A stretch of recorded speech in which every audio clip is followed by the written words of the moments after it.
د دریو قسمه خلکو وایي زه ضمانت اخلم. رسول الله مبارک صلی الله علیه وسلم فرمایي وایي دې زه ضمانت اخلم چې په جنت کې به زه دې له لازمي یو کور ورکوم. او هغه به کوم خلک وي؟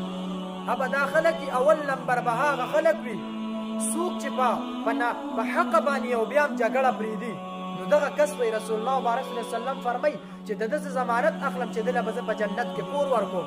بل سړی دې په ناحقه یي به تا سره دې جګړه هم کوي خو چې ته په حق او ته جګړه نه کوې نو رسول الله مبارک صلی الله علیه وسلم فرمایي وایي د دغې کس زه ضمانت اخلم چې زه به ورله په جنت کې کور ورکوم. څومره ښکلې خبره ده. د جګړو نه هېڅ څه نه جوړېږي. ته د یو کس سره جګړه وکړې نو هغه به تا سره هم جګړه کوي. تا به هم ووایې ته به یې هم ووایې خو ټول عمر به بیا ستا په زړه کې د هغه سره بغض او کینه وي. نو د دې لپاره یو اسانه طریقه ده که تاسو د هر چا سره جګړه کړې وي تاسو وایئ چې زموږ د یو کس سره بغض او کینه ده نو د هغې لپاره اسان عمل دا دی چې ده ته دعا وکړه د یا الله پاکه د ده ټول ګناهونه معاف کړي. ته بیا ګوره ستا په زړه کې به ده ته محبت پیدا شي کینه او بغض به ختم شي.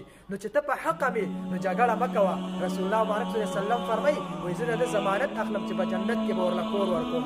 دویم نمبر ده دویم نمبر به هغه کس وي څوک چې په مذاق کې هم دروغ نه وایي. وره چې کوم سړی په مذاق کې دروغ وایي دا هم ګناهګار دی. په خندول یو سړی خندول او دروغ ورته ویل دا هم ګناه ده. نو رسول الله مبارک صلی الله علیه وسلم فرمایي څوک چې په مذاق کې هم دروغ نه وایي وایي د دې سړي زه ضمانت اخلم چې د قیامت په ورځ په جنت کې به زه دله یو کور لازمي ورکوم. او دریم نمبر به هغه کس وي هغه کوم کس وي چې هغه څه کړي وي. دریم کس به هغه یو وي چې دی د ده اخلاق مزېدار وي ښکلې اخلاق وي. وایي دا ضمانت اخلم زه د ده چې زه به ورله په جنت کې کور ورکوم. د خلکو سره بهترین اخلاقو کې ملاویږي چې مشر وي السلام علیکم جی څنګه حال خیر دی. په دې طریقې سره په جی جان سره د هر انسان هر مسلمان سره ملاویږي. او د مشرانو قدر کوئ د علماو عزت کوئ دغه شان په کشرانو شفقت کوئ.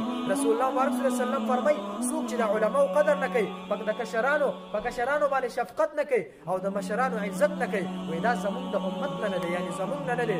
نو دغه شان بهترین اخلاق ښکلې اخلاق وایي ګوره کله چې ستا ګاونډي تا ته ووایي چې ته ښه کس یې پوه شه چې ته ښه کس یې وایي تا ته به څنګه پته لګي چې زه ښه یم او یا زه خراب یم. وایي ته لاړ شه د ګاونډي نه تپوس وکړه که ګاونډي درته چېرته ووایي چې دا سړی ښه دی پوه شه چې ته ښه یې او که دا ګاونډي دې ووایي چې دا بد سړی دی پوه شه چې ته بیا بد سړی بیا ځان له اعمال او ځان له چې کوم دی اعمال سیټ کا عمل سیټ کا د هغې سره بهترین اخلاقو کې ملاوېږه. د هغې مدد کوه د غریبانانو مدد کوه چې مالدار د غریبانانو مدد کوه د خپلو ګاونډیانو د رشته دارانو د دې سره مرسته کوه الله به اجر درکوي.